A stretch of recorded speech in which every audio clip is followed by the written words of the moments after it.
Chris, shall we explain why you and me are on a Saturday episode of Newscast, and also why it sounds like we're in a historic, legendary recording studio? Well, yeah, we have been invited, haven't we, alongside newscasters in the room in front of us, to Maida Vale in North London. Quite a spot in BBC and music history, isn't it? And quite the place to spend the afternoon in the company of regular newscasters and the full newscast ensemble of presenters, which is great, isn't it? And we get to sort of gently appear on Paddy and Laura and sort of Henry's weekend output. Yeah, which is great. Hello, Laura. Hello, Paddy. Hello, Henry. Hello. Would you like to paint a picture of where we are? We are in the incredible, historic, as Chris said, BBC Maida Vale studios. We have perhaps the ghosts of many fantastic music stars who've come here to record incredible art over many, many decades. And for some reason, they've let all of us in today. Yes. And if you're listening to, rather than watching this, we are in quite, I suppose, a kind of Art Deco room. We've got our usual newscast chairs, which Chris has already moaned about the cushions. There's a nice coffee table, a little Persian rug, and a lot of news to talk about. As we were walking here on our way from the green room, there was a steel drum lying about, a timpani or timpano or whatever the correct singular of that is. There's about 4 different organs around us as well, by the way. So not our usual environment. The newscast. Americast, not that bad. The other thing didn't is specify which organ. we also walked past lots of things that said ladies' wardrobe and various coat hangers and then things in garment bags. So I had a quick look in one of them and sadly there weren't any sequins in there that I was going to give to Paddy. But maybe for another day. And so through the wall in the studio next door is the gang from Americast, who are doing an episode of Americast, and lots of the other podcasts that the BBC makes in the news space are going to be appearing throughout the day as well. Oh, and also there's one other thing that you might be able to hear, but they're being very polite. There's a whole load of newscasters here with us. Do you want to say hello? Yay! There's 4 more hours of this, by the way. So you're keeping your energy levels at the right place. That's good to know. Also, we've got these running orders in front of us, and I've already realised I've mucked it up because it says before all of that, it should say Laura tells us about a dispute over the Falkland Islands, and we'll explain what the latest on the UK-US relationship. But Shall I do it now? That. Why don't you just do it now? Better late than never. I'll do it now. So we are making an episode of Newscast as well as having a special get-together with all of you guys and lots of our other colleagues from different BBC podcasts too.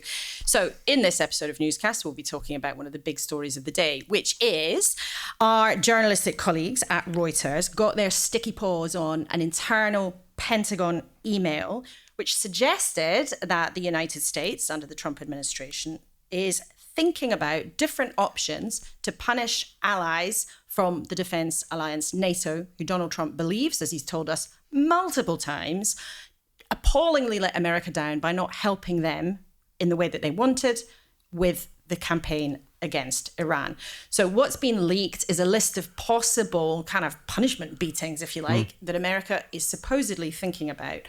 One of them, which has made lots of headlines in this country, is whether or not America might withdraw its backing, its sort of tacit backing for the UK's sovereignty over the Falkland Islands. And that is really lighting a political flame because whether you were alive at the time or not, UK control of the Falklands is something that no mainstream British politician would touch with a barge pole. And the capacity, yet again, of the Trump administration via this leak to create turbulence amongst countries notionally that are its allies, throwing up all of those questions from a generation ago back to the early 1980s, all of those questions around the sovereignty of those islands, hearing those voices of Falkland Islanders pointing to recent surveys showing 99 point something % backing amongst people living there for the sovereignty to remain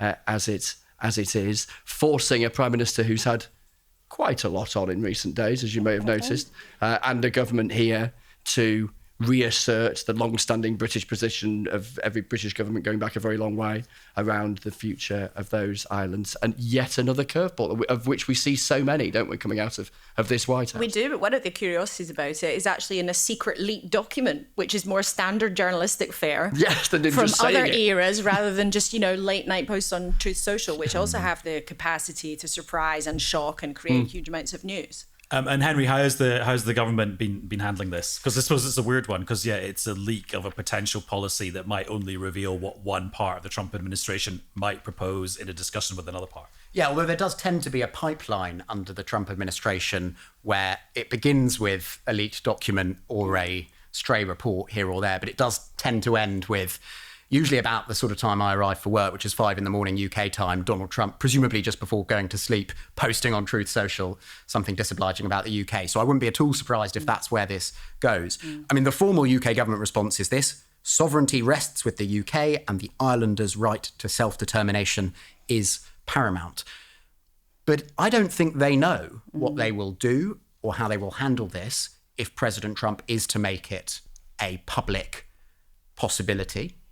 That the US, let's be clear, because actually, I confess I didn't know this, the US has always been a bit ambivalent about the UK's claim to the Falkland Islands. What they would be doing here is backing Argentina's claim. So if the US did do that, potentially even while the king is there on his state visit, that would be just another category of crisis. By the way, I was thinking on my way here, 2-ish years into an unpopular prime minister's first term, with questions of the sovereignty of the Falkland Islands suddenly coming out of nowhere. It's all feeling quite 1982, isn't it? We could send our 3 ships. well, and that is, I think, one place this goes, is that if this were to become serious, and we should never discount the possibility in the Trump administration that it does become serious, the UK does not have the military wherewithal that it had in 1982. It's interesting though, isn't it, Paddy, because part of this reminds us of how Trump is beyond the sort of late night, it's all crazy headlines and crazy news. Part of this is about his reorientation of America, which way it's looking. And it's clear that he wants to be looking to allies, not friendly friends and chums over in Western Europe. He's looking in other places. So he looks to Argentina's leader. Remember the guy who went on stage with a chainsaw, Javier Milei? I'm probably pronouncing that incorrectly. I'm sure one of you might want to tell me exactly how it's done. But he's looking to other parts of the world rather than his traditional allies, in a sense. And for the UK government, there's not very much they can do, as he's metaphorically tearing up part of the friendship.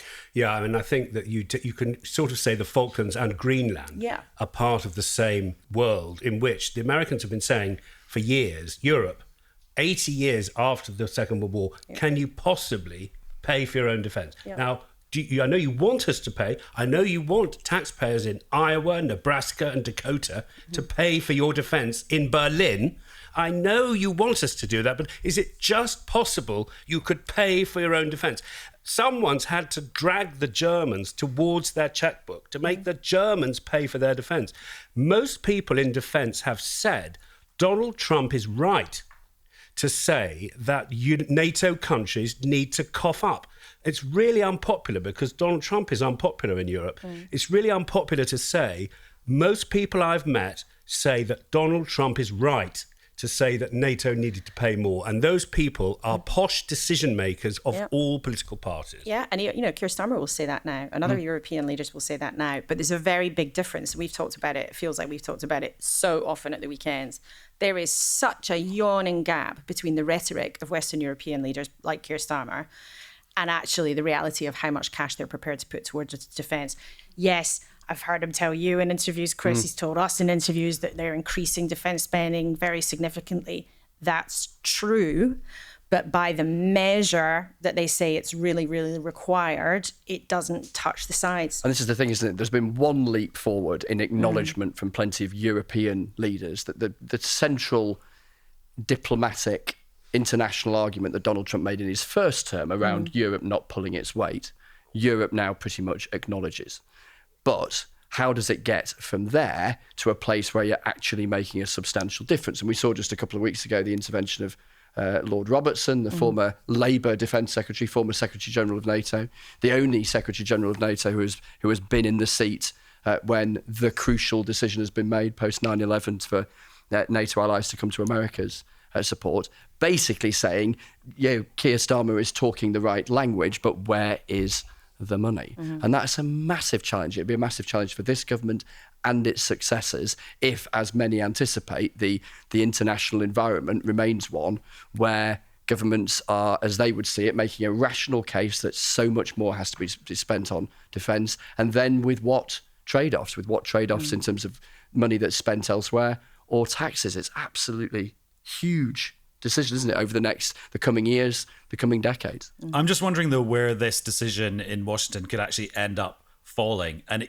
there's a whole range of possibilities, isn't there, that this ends up just being a slightly rhetorical thing about, if Argentina was to invade the Falklands again and the UK triggered Article 5 of the NATO treaty, which is the collective self-defense clause, maybe America would not approve the whole of NATO to weigh in behind Britain in some kind of military campaign. But there's so many hypothetical steps to get there. And actually, maybe America would never have weighed in behind Britain in a military campaign because they didn't in 1982. All of this might be quite kind of theoretical and rhetorical rather than a real kind of threat. Well, we could always ask our chums next door on Americast. They might be able to have a knock on guess the at what they might do. walls. but I think if you go back to what happened in the 80s, America did sort of help in a tacit way. So they absolutely didn't have a formal role, but I think there was sort of intelligence support and that kind of thing.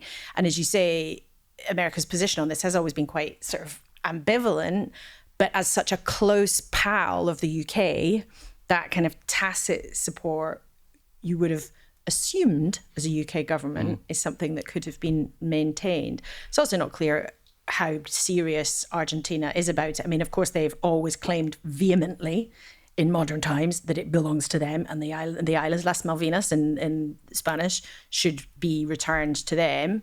But we also don't know if they have any intention of actually doing anything about it, or, as you say, if this is a rhetorical bust-up and it's something that will never actually have to bother the government in concrete terms. But as you said, Henry, if it does, what on earth would they do? But this specific episode doesn't have to be serious for it to be very serious in general. Yeah. And that, I think, is the core here, is that when I talk to people in the UK government, not even necessarily about this, because it's only broken in the last day or two, but about the posture of President Trump in general, what scares them is that they essentially have no way of operating British security and British defence policy without a friendly America. More than that, without an America with which we're in lockstep. And actually that was true in President Trump's first term as well.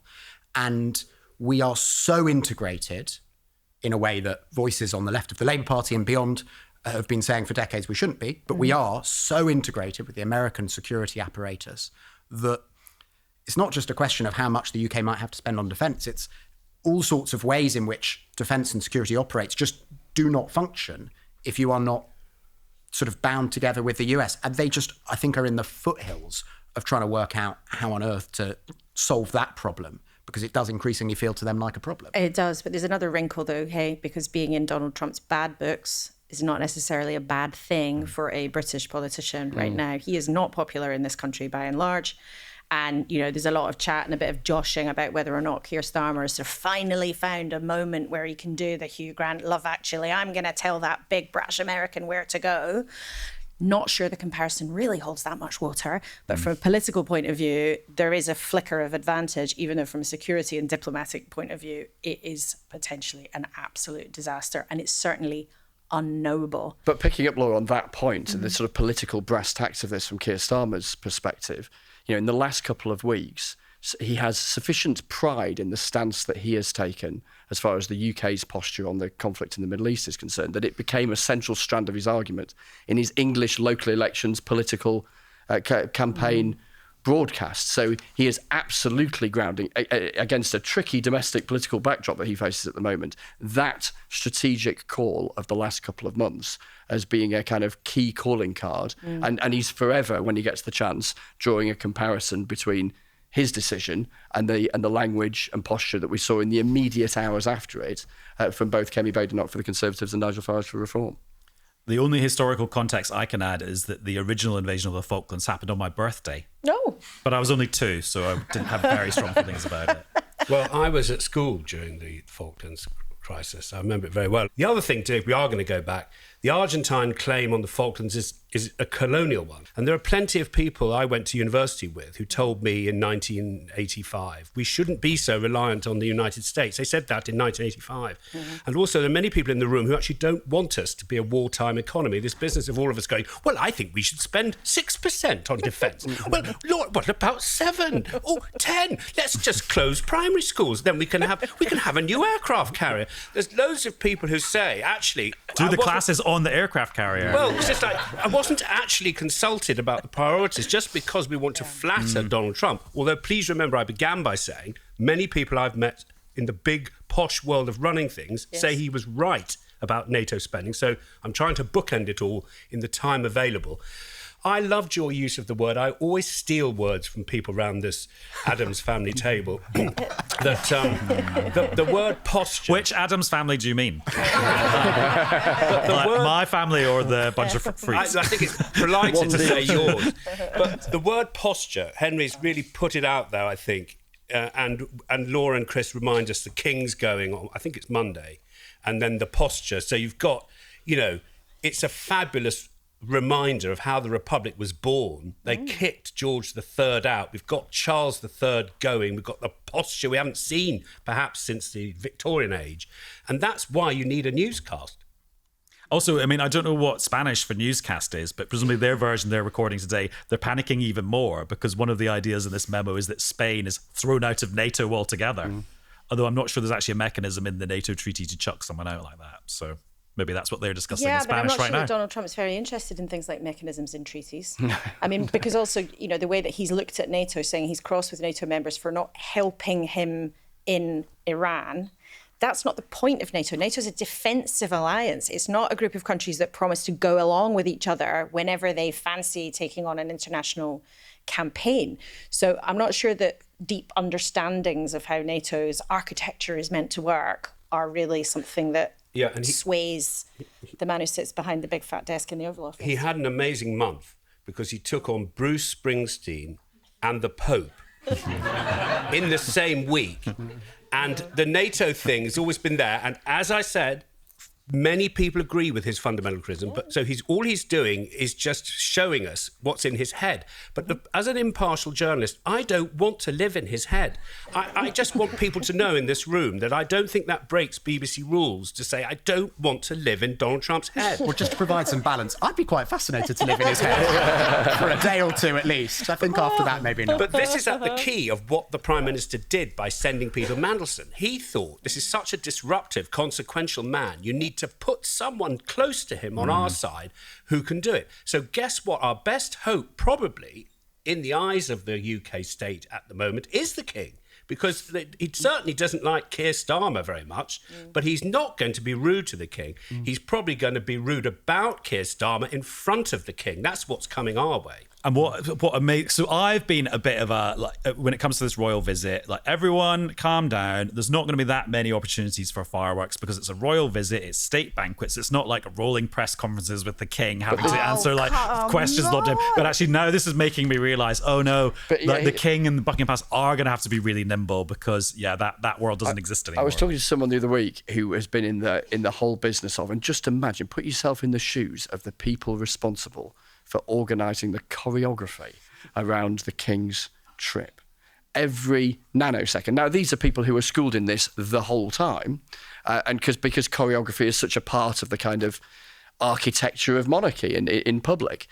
But doing that with President Trump on his turf in America, where you have Mr. Fireworks as the president, who will seize all sorts of opportunities to say whatever he wants to say, and where, as we know, convention is not his shtick.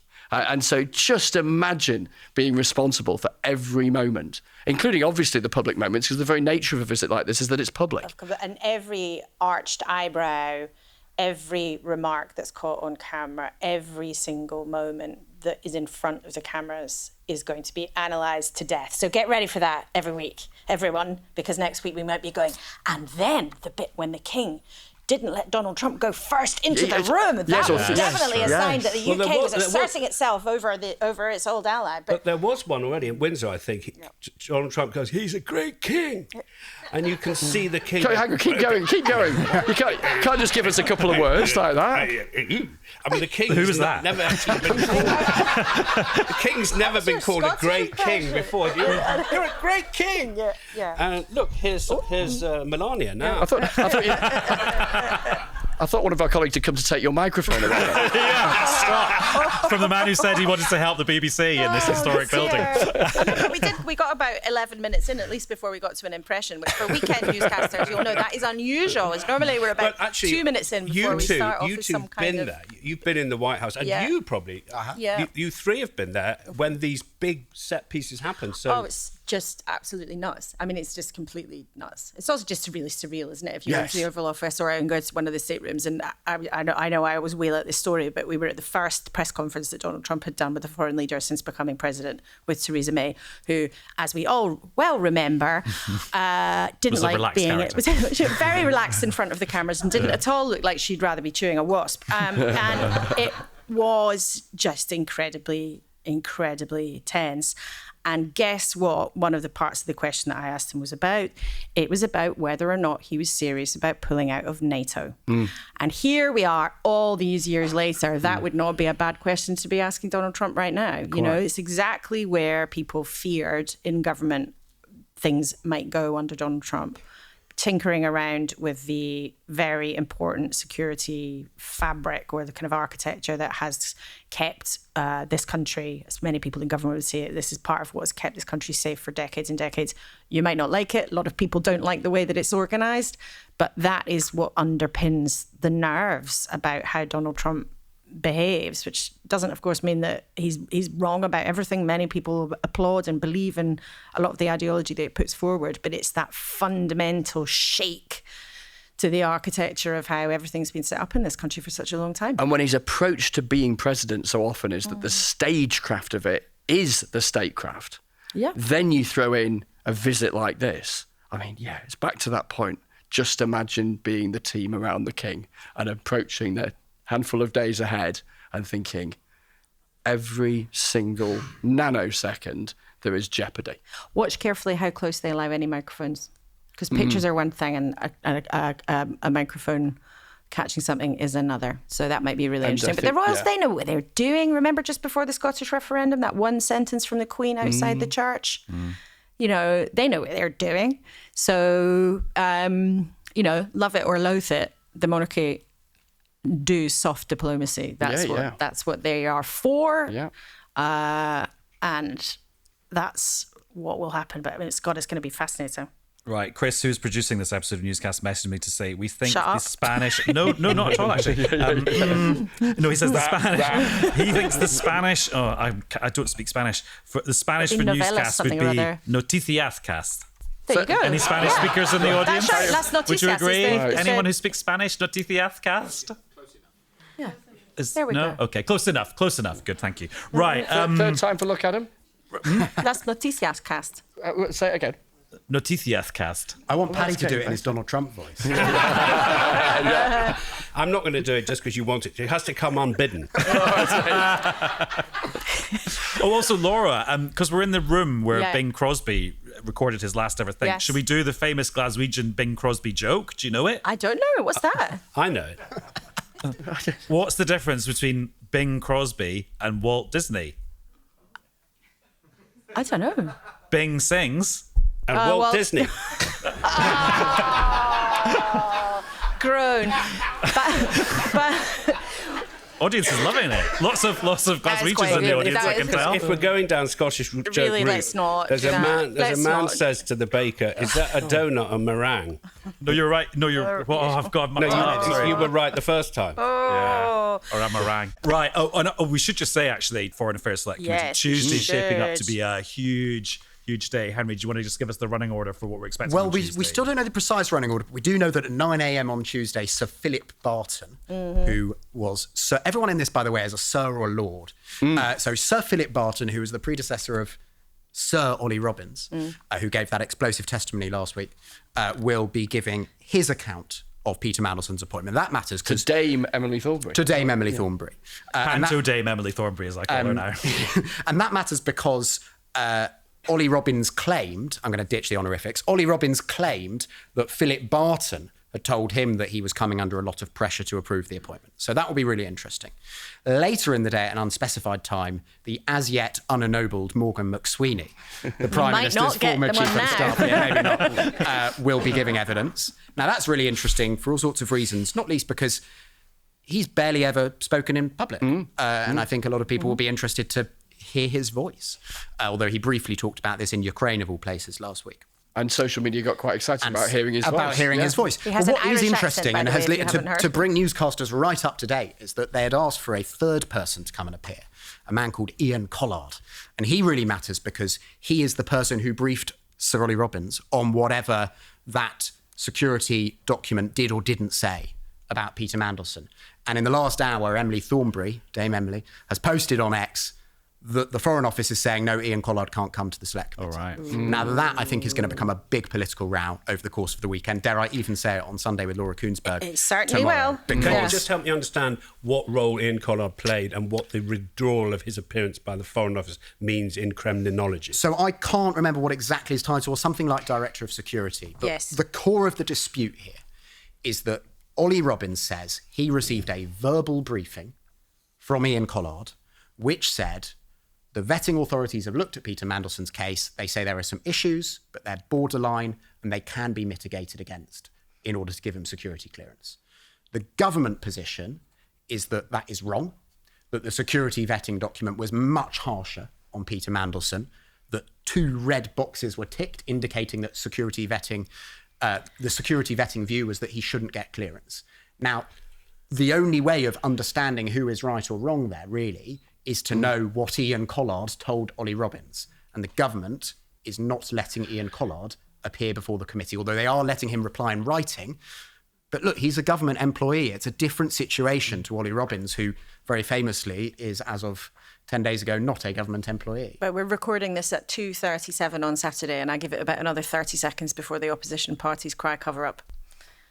I think it's going to be a guaranteed that they're going giant to do that, stinking isn't row. it? Of course, Particularly when it's that central question at the heart of so much of the conversation of the last week about how do you reconcile the 2 different accounts of what this vetting process concluded. And here's the central character who could cast light on both what he said and, if he felt able, broadly speaking, what he saw. But surely if he's going to write a letter, well, then we'll be able to scrutinise his position on the basis of that letter. And also that will be in black and white, so there'll be less room for kind of verbal evasion. Yeah, but it's can't different though, interrogate isn't it, in a letter? Because you can't have those dramatic Emily Thornberry stares or follow-ups. Henry, you realise we're did rapidly you the only two who really haven't think mocked up a that? voice. You know, That's I what mean, I was it's like, Starting to worry about. How long's So, left? It's not the same. It's just not the same. And you can't watch it on telly, right? Because You the can't Prime properly Minister's had to scrutinise it, endure yeah. days of this for political nerds, total box office, watching this stuff unfold live on TV. I mean, I want to start from the fact that a moment ago I did not know who Ian Collard was. So let me now say you can't what do I an think impression. about Ian Collard. I remember in another BBC clown shoe incident when they did something ridiculous. What did you have for your porridge this Dame morning? Margaret Hodge, who was chairing, I think, the Public Accounts Committee, got them all together, all the BBC bosses together, because she kept getting the BBC purse, and they go, well, now, it's actually Henry Zeffman was head of spending brackets radio when we took the decision to axe the programme, the radio programme. So Henry wasn't there. So she took this, she got all 7 BBC people who'd been named in different parts of committees. BBC people saying, but Laura Koonsberg runs Scotland, so distinctly speaking. So she got all 7 together at the same time. And that reminds us of the power of the committee system, which was brought in by Margaret Thatcher, based on the big democratic rights of us as voters, which the US Congress has always embraced, Henry. The committee and the humble address, which has now been employed, the committee has powers, I believe. And turbocharged in relatively recent years by having elected chairs, and where senior figures will say that you can be as influential, achieve as much by chairing a high-profile select committee as you might if you were a relatively junior because minister. she was going to be Attorney General, he didn't. Well, and this is a sort of wonderful undercurrent to the drama that we've seen play out. That Dame Emily Thornberry had loyally served various Labour leaders in opposition on the front bench would have reasonably assumed, as much as anyone can, when a party then wins a general election, that some sort of ministerial berth somewhere would be hers. The Prime Minister wanted to bring in Lord Hermer as Attorney General. Who's his friend. Who's his long-standing friend. But even with that gig filled, I mean, there's still plenty of others, and she didn't find one, and acknowledged on a human level that was disappointing. And look at the central role that she now plays in this scrutiny. We should say, though, in that context, she did come out after the questioning of Sir Ollie Robbins to say that, in her view, the Prime Minister had come to the right judgment call in giving him the elbow. And if I may just make a prediction, if Keir Starmer survives long enough to carry out a government reshuffle in the weeks after the May elections, I think Emily Thornberry is going to find herself with a ministerial red box after all. The other thing about all of this, though, whatever the ins and outs, and of course the processology, like Westminster loves nothing more than talking about itself and complicated process.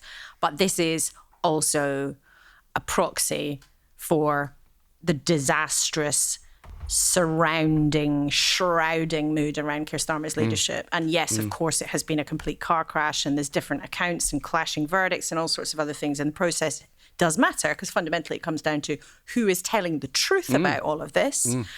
But it is a proxy for the many, many problems that Keir Starmer has had to grapple with. And the fact that for many people in the Labour Party, they believe now that he's not up to the job. And that's really why it's all so hot.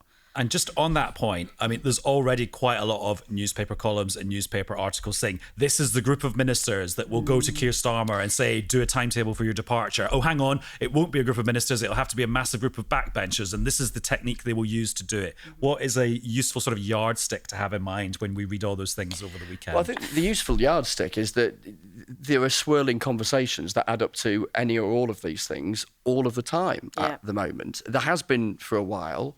The way I've put it in the last few days is that the fundamentals that brought about the big old wobble that the Prime Minister had, where they, as Ed Miliband put it, stared over the precipice back in February, the fundamentals that brought that about, which is a deep-seated sense from plenty of folk within the Labour Party that the government is deeply unpopular and the Prime Minister is more so, that is what prompted perhaps it's time for change. And then the fundamentals that stopped it happening, which was a disagreement about who they might want, a lack of willingness, at least at that point, to go through a leadership race in office, which is dangerous and difficult and hard to defend for any government, meant that nothing changed then. Things eased off a little bit. The conversation was always still there because the government remains very unpopular, but the things eased off a little bit, and they have roared back again in the last week, because for so many Labour MPs, what they've seen in the last week reminds them of their concerns from a couple of months back. And then, of course, this all happening from the Prime Minister's perspective at the worst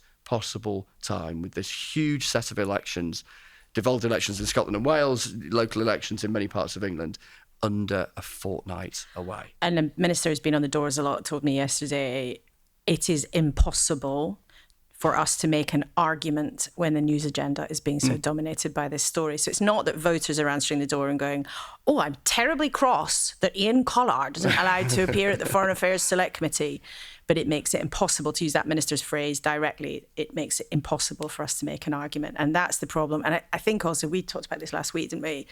As someone else in the party said to me last weekend when we were reporting on all this, because it's going on and on and on and on and on, when it comes to the results in May, people know what to expect, but they haven't yet felt it. Yes, the emotional feeling of... And when MPs see their councillors, friends, fellow activists, people who they've stuffed envelopes with, knocked on doors in the rain, if they see councillors across England lose their seats, possibly in their thousands, some of the projections suggest, if they see Labour being third again in Scotland, where they were so successful in the general election under Anna Sarwar, if they see them losing in Wales for the first time in a century, in 100 years, none of those outcomes would be surprising. But I think don't underestimate what that sentiment might provoke people to do, which is why I completely agree with you, Chris. Who knows? No one knows when or how it will happen, but we're back in that place where it feels like, uh-oh. And two little points on top of that. So the first one is that from the perspective of folk within the Labour Party, with this Mandelson row continuing to run, in lots of situations where there are big political rows, there might be some sort of mitigating or counter argument that you can make, particularly if it's, say, a policy dispute. With this, it is just, from their perspective, unremittingly bad. And then on top of that, in the wash-up after the elections, if they are, as polls in various parts of the UK suggest they will be, Labour folk will return to Westminster, those who are MPs, with every version of why things are bad. Because it might be bad because in certain places they've come under pressure from the Green Party, or from Reform UK, or from Plaid Cymru, or from the Scottish National Party, or from Independents. Have I mentioned a full spectrum there? I think I Lib probably Dems. have. Lib Dems, Yeah. and indeed from the Conservatives in some places. Yeah. In other words, what's the solution to that? And that will then, in no doubt, coalesce around a conversation at least around the Prime Minister's future, and then who knows how, if that comes to a head in a significant way or not. Or not. And it is possible it won't, right? Oh, absolutely. And they're in this sort of absolutely it is. awful suspended animation, Yeah. and they're all miserable, and there's no clear way out of it. Right, so this is an episode of Newscast that has been coming to you from Castfest, which is the event that we've been holding in the BBC's famous Maida Vale studios. We've been here, we've been joined by an audience of newscasters who you've been hearing, laughing. Very little snoring, which is great. Hasn't even been any heckling. No. And later on, they're going to get the chance to hear some of the other podcasts that our colleagues make. So Americast, Top Comment, The Global Story, and Fame Under Fire. So why don't you make your own Castfest at home and check out some of the other podcasts that our colleagues make if we've managed to whet your appetite. So thanks to you guys. Thank you. Pleasure. Thank you very much to the newscasters who've joined us here in Maida Vale.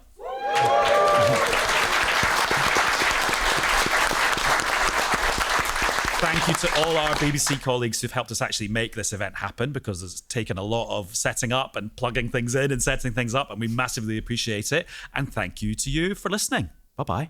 Bye-bye. Bye. Goodbye.